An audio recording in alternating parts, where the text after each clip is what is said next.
Welcome back to another episode of the I'm Not a Hater podcast featuring your favorite not hater, Mr. BROWN. This is gonna kick off like a new segment of episodes, I guess you could say, or podcasts centered around music and music related topics. And the first one I'm gonna do is three, I guess you could say three of the top male groups of all time as far as when it comes to R&B music, classic R&B. The Temptations, the Jackson 5, and New Edition. Um, and basically, I'm gonna just go through each era. They kind of overlap each other, to be completely honest, as to like when the group starts and like when they heyday finishes, the next group then picks it up. They go through, and then finally, when you get to New Edition in '84, um, they become they run with the baton after the Jackson 5 passed it off to them. So it's like really something that I wouldn't say studied, but being in music, kind of paid attention to it over the years, and just kind of give y'all some information about these three groups. Um, you know, this is all off of groups that I like, groups that I enjoy. Actually, I'm actually fans of all three, so this is pretty cool. But like always, I appreciate everybody who's been watching, listening, however you do it, to the podcast. I definitely appreciate it. Um, and yeah, let's get into it. So, starting off with the Temptations, right? Group was formed in Detroit back in 1961. You had the founding members of Eldridge, Al Bryant. You had Melvin Franklin, Otis Williams, Paul Williams, and Eddie Kendricks. They started off at Motown. They got signed in 1961. They put out their first album, Meet the Temptations, in I believe 1963. Around that time, the first founding member, Eldridge Bryant, got replaced by who we know as Mr. David Ruffin. And from that replacement, David Ruffin formed, along with the other four gentlemen, Melvin, Otis, and Paul, and Eddie, formed the Classic Five. Now, the Classic Five is the group that most people remember, and they gave you such hits as My Girl, Ain't Too Proud to Beg. They gave you Don't Look Back. They gave you For Once in My Life. Many hits, countless hits, but they only had a 4-year run. A lot of people don't realize that, but they only had a run from 1964 to 1968. And in the summer of 1968 was when David Ruffin got replaced by Dennis Edwards. And from Dennis Edwards, um, you get moving to the psychedelic era. They produce hits like Cloud Nine and let's see, Just My Imagination and Psychedelic Shack. There's plenty of songs I could go through and remember. But so this group was legendary at the time because all five gentlemen in the Classic Five group were over 6 feet. That was something unheard of at the time. They were actually called the Tall, Tan, Talented Temptations. Um, and you had a group where all five, believe it or not, whether you want to believe that Otis Williams was a lead singer, he does have leads on songs. All five members of the group could actually take the song and lead it and make it their own. That was like a first that was unheard of at the time. Because other groups like the Four Tops, they had one lead singer. I want to say like the Contours, they had one lead singer. So everybody else was either solo or they had one lead singer. This group had five, and they could harmonize, and they had the moves, they had the choreography done by Paul Williams and Charlie Atkins. It was just a group that was a force to be reckoned with. But like I said again, it was only a 4-year run with this Classic Five movement. And in my opinion, what broke them up was basically, and it's not all on David Ruffin. Like, we're not going to sit here and say it's David Ruffin's ego. It did play a part in it because he wanted to rename the group David Ruffin and the Temptations, featuring Eddie Kendricks. Like, how? How were you going to do that? Exactly. But it wasn't just his ego, right? You had many other things come into play. Paul Williams was dealing with sickle cell at the time, which made it increasingly hard for him to perform and be the heart and soul of the group. Eddie Kendricks really was like a loner. He really didn't even want to be in the group. He wanted to quit as early as 1965, but because My Girl took off as a single, he had to, basically like suck it up and stay in the group. Melvin also dealt with many um, ailments, one being arthritis, but also being a dancer and being one of the two best dancers in the group. Like Melvin felt like he was a part of something that was huge, and he didn't want to be the downfall of the group. So he sacrificed himself by not taking care of his body, but just constantly touring and doing the things that Motown had them doing. And so, he didn't take care of himself. Otis always seemed to be the guy that was in charge, but I know that had to be like an increasingly large headache to try to control all these egos, right? You got David Ruffin, who is the guy that's known for your signature song, My Girl. You got Eddie Kendricks, who's kind of a loner. You got Paul, who's dealing with his medical issues, but he's also one of the most talented Temptations that nobody really talks about, right? So if you've seen the movie, you've seen that how they make Paul out to be, right? Paul's the leader in the beginning. He's the one who tells them like, we're gonna be the Temptations. We got to sell a little bit of sex. Um, and then as it goes on, he kind of just fades into the background. In reality, right? Paul is, you know, he's the third, basically the third lead singer, but he was ignored for a lot of the songs that he could have been good on, right? Um, Paul's voice is like one of the best voices in the group, but he was overshadowed by David and Eddie, and so I know that that bothered him. That bothered his ego. Who wouldn't feel some type of way? um, and then they kind of took away his choreography responsibilities at times. They gave it to Charlie Atkins, who was like a world-renowned choreographer, but Paul was the one who did the early moves. So he felt like he didn't have a place in the group. Um, like I said, Melvin, you know, he was there. He was with Otis, and they were true blue to the end. But Otis had to, he had to deal with all that. He had to keep the group together, be the leader, de facto leader for what it's worth. And I know that, like I said, there had to be a huge struggle. But, he held it together for what he could. And I guess when David's ego got too big, too big, they had to ultimately let him go. But still, among that era, they were still one of the best selling groups of all time. My Girl is an undeniable classic. Um, Just My Imagination, again, that's the Dennis Edwards era. And I'm not going past that because they got a few eras that they, went into. But the Classic Five is really, in my opinion, it's really their best era. Like I said, it was only 4 years. And obviously, from what you can see, you can get a lot done in 4 years. They released, I think, up to like 6 or 7 albums. No, it's more than that. Let's see, Meet the Temptations, The Tempting Temptations. There's I Wish It Would Rain, In a Mellow Mood, and there's a lot of albums that they had in between that time. But they were, like I said, one of the greatest male groups to ever be established. They get their flowers often. Otis is still going today. He's got a new contingent of Temptations, but he's still touring. He's still giving the fans what they want, a great show. The other gentlemen have since passed away. And of course, like I said, there's a movie that's been made about them.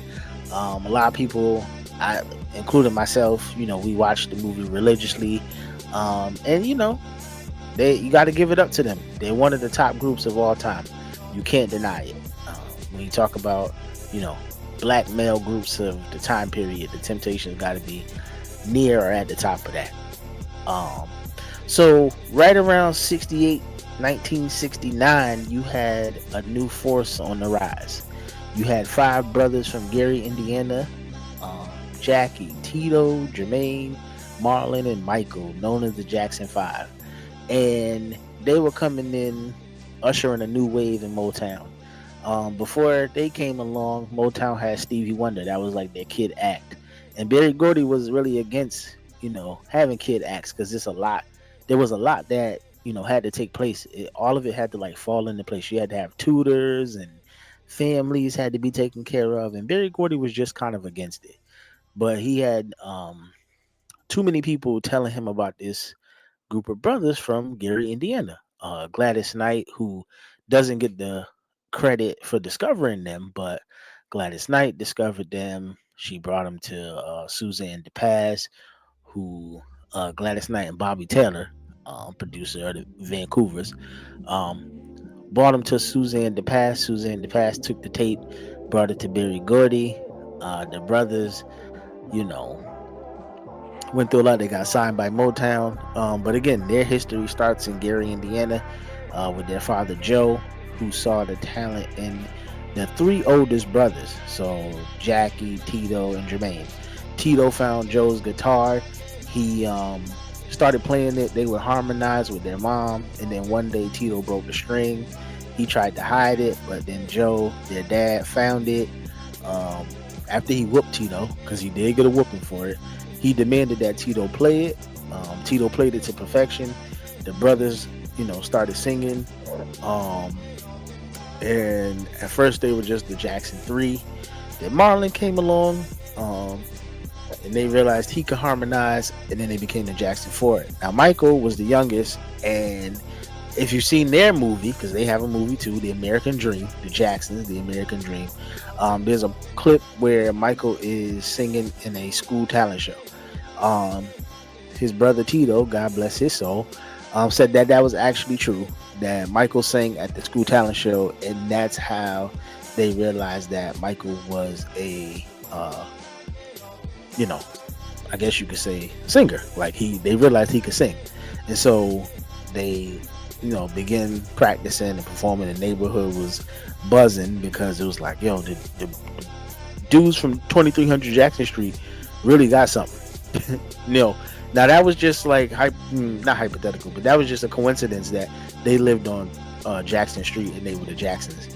Um, but they were, a talented bunch. And then they were performing all over the place, all over the country, Chitlin Circuit. And for those who don't know what the Chitlin Circuit is, there's basically the black performing circuit of the day and time. Back in the day, you would perform on the Chitlin Circuit, and you kind of, took whatever gigs were available. So they took every gig that they could, and basically made a name for themselves.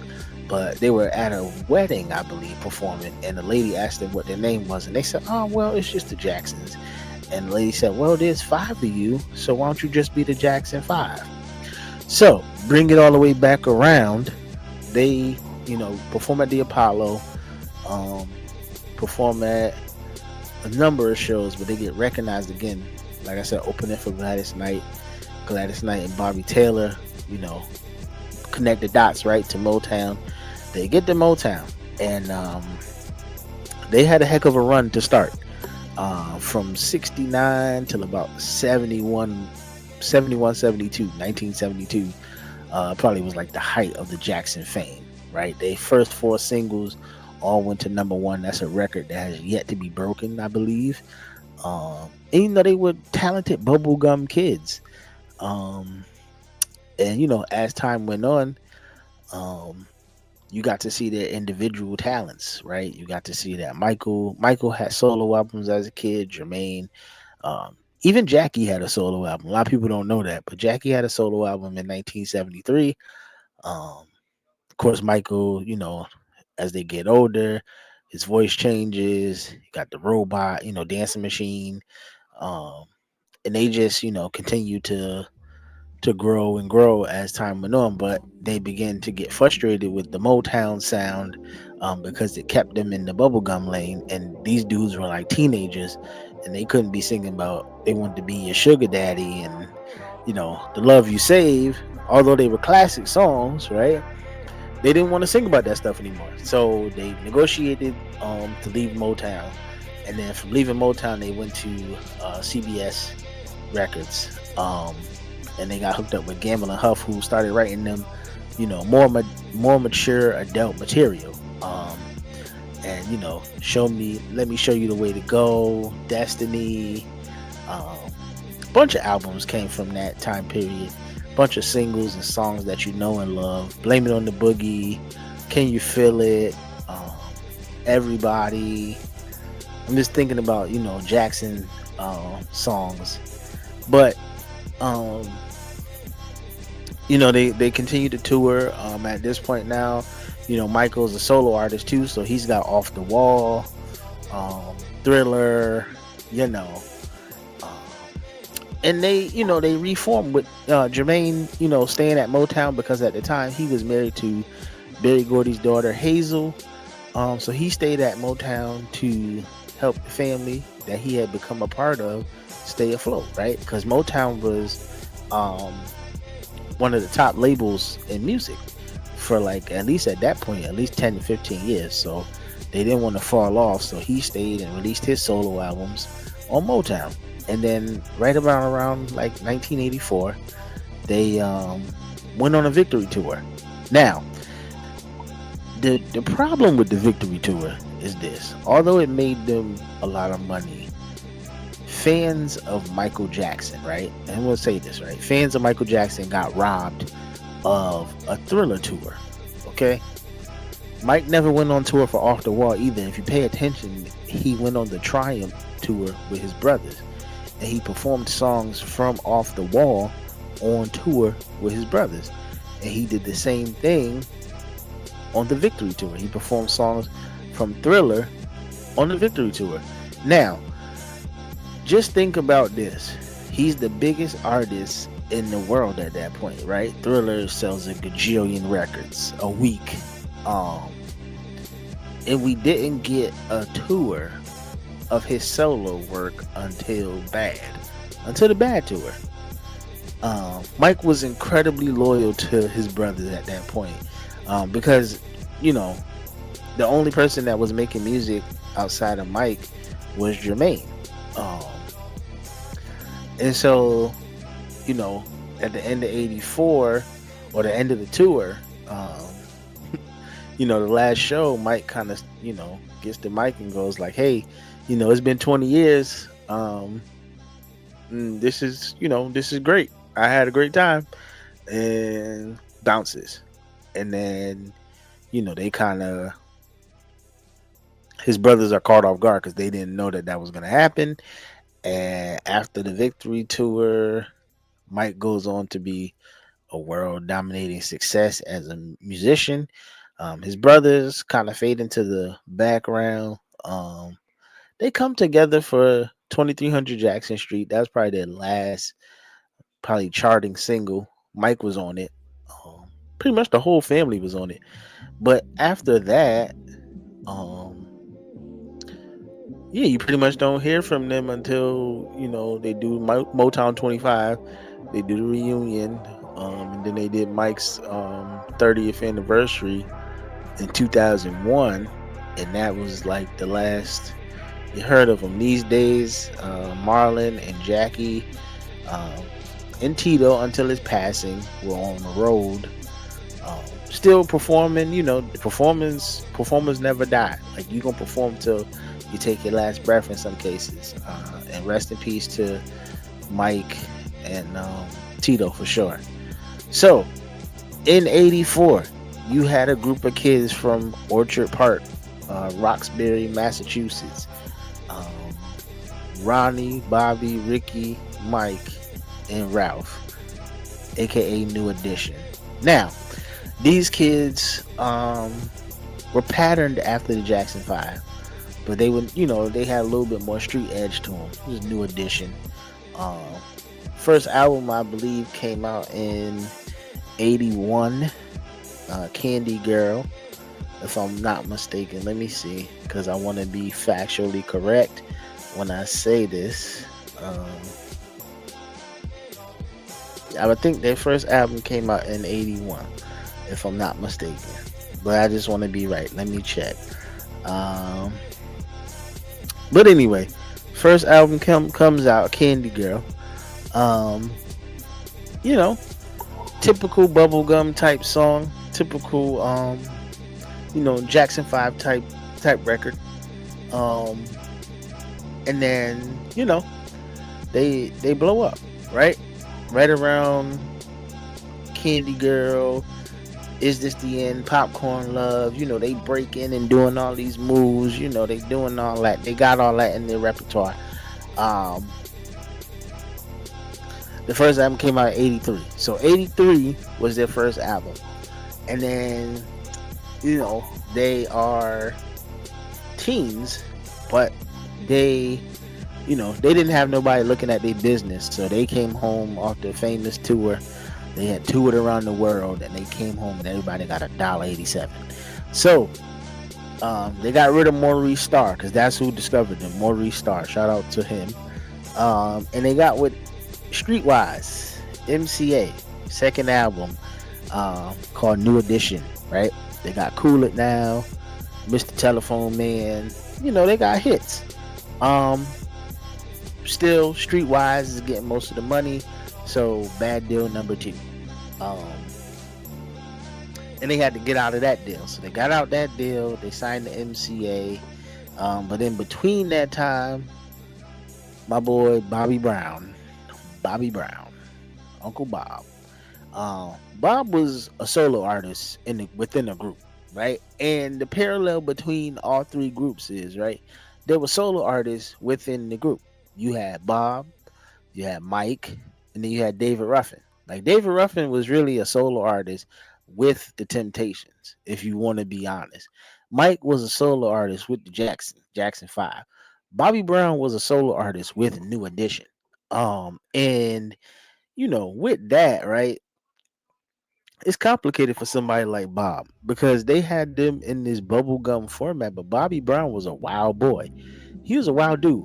And he wanted to be himself. And he felt constricted and constructed in this bubblegum, I guess you could say, like, outfit type. But he didn't, he stayed with the group till '86. Then they voted him out. So now you got New Edition as a foursome, performing and doing shows and things of that nature, promoting albums, all that. Bob goes off and does solo album number 1. I think it was King of Stage. That was his first solo album. Had like a minor hit, like Girlfriend, I think it was called. But Bob's off on his own. So around about 87, 88, I want to say they go get Johnny Gill in 87, right? So Johnny Gill is, he's not from Orchard Park. He's not from Roxbury. He's not from Mass. He's from DC. But Johnny got the pipes. Johnny can sing. Johnny's a singer. He's a singer at this point. And they go get him and they record, which is probably, in my opinion, their best album, Heartbreak. And they went and got, Jimmy Jam and Terry Lewis, some of the best producers around during that time period, and they make one of the classic R&B albums of the day, right? So Heartbreak comes out, and it's doing numbers, it's doing great. And then you got Bobby Brown coming, okay? Bob is coming, and Bob got an album called Don't Be Cruel. Bob got an album called Don't Be Cruel. Don't Be Cruel was a smash, okay? He had My Prerogative, Every Little Step. He had hits. Like, New Edition was going to war with their old member. And like I said, Heartbreak was a classic, but so was Don't Be Cruel. They went on tour together. Homeboys still could tour and get money. But after that tour, you kind of had they had to figure things out as a group. Like, Johnny was a solo artist, or he was another solo artist within the group. So Johnny went back to being solo. Ralph, the lead singer, Ralph, who was one of the great frontmen of all time, in my opinion, Ralph went on to do solo album, and then you had the three dudes in the cut. So you had Ronnie DeVoe, Michael Bivins, and Ricky Bell. They went on to form Bell Biv DeVoe, and so um, from them you got Poison. When Will I See You Smile Again? Just classics from for that time period. But Bobby was still a large casting shadow over them. Um, but as the '90s and stuff go on, like everybody's popularity kind of, it fell, it downgraded a little bit. Um, which led to them coming back together for a 1996 album called Home Again. Now, by this point though, Bob is married to Whitney Houston, pop, goddess Whitney Houston at this point. Michael Bivins has become a music executive. He's discovered Boys to Men and ABC and um, the East Coast Family.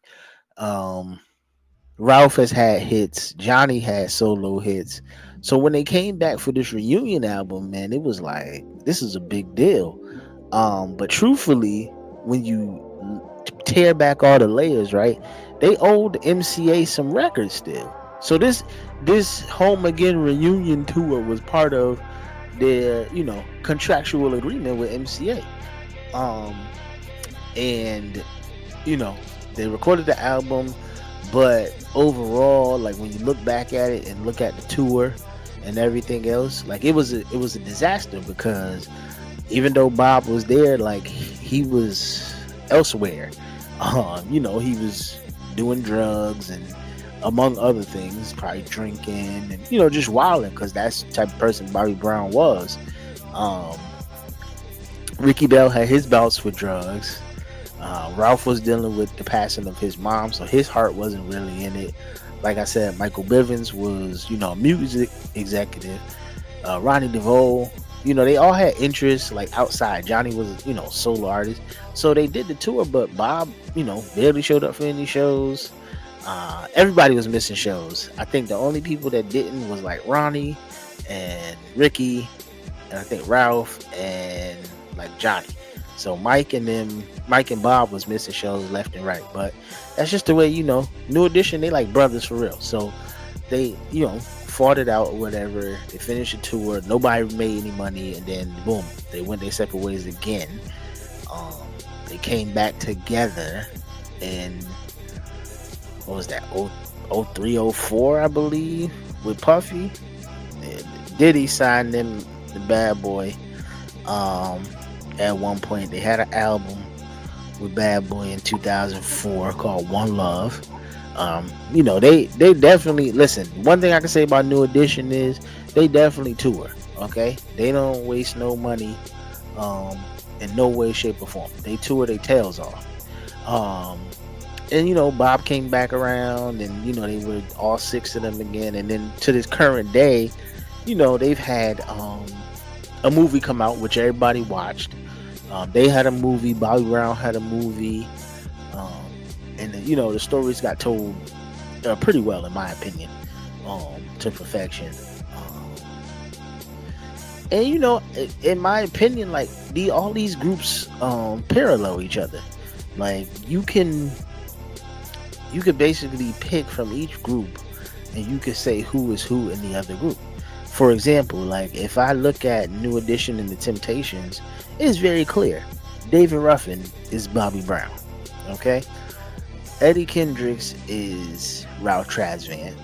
Um, Paul Williams is the heart and soul. Let's see. Paul Williams he would have to be Ricky Bell. And then Melvin Franklin, the dancer of all dancers, would have to be Ronnie DeVoe. And then Otis Williams would have to be uh, Michael Bivins, the leader aspect, right? And then Dennis Edwards, the fiery singer, that comes in later on, would have to be Johnny Gill. Like you could literally do that and it would fit. It would work. Like I said, these groups, all three of them at the top of their game. You couldn't really mess with any of them. They had their competitors, but all of them paled in comparison to these three. Um, some of the best groups around, in my opinion. There can't be too many that could touch them to this day. If the Classic Five was still around and in their prime, I would say they would be the top, and I would then say Mike and them would probably be a close second, and then New Edition bring up the rear. But that's just my opinion. Like, right, everybody who listens to these groups can rearrange them and arrange them in different ways. But to me, um, the Temps go first because they kicked the door open. The Jackson Five blew the door down, and then New Edition just ran through it. And that's pretty much how I look at it. Like I said, um, just how I feel. But this is like the first episode of this music series that I want to tackle, that I want to talk about, want to touch. But I'll get into some more stuff as time goes by. Different things like producers, hip hop, and all that. But I wanted to start with something that I could actually talk about. So with that being said, peace and love. I'll see y'all in the next one. I'm out.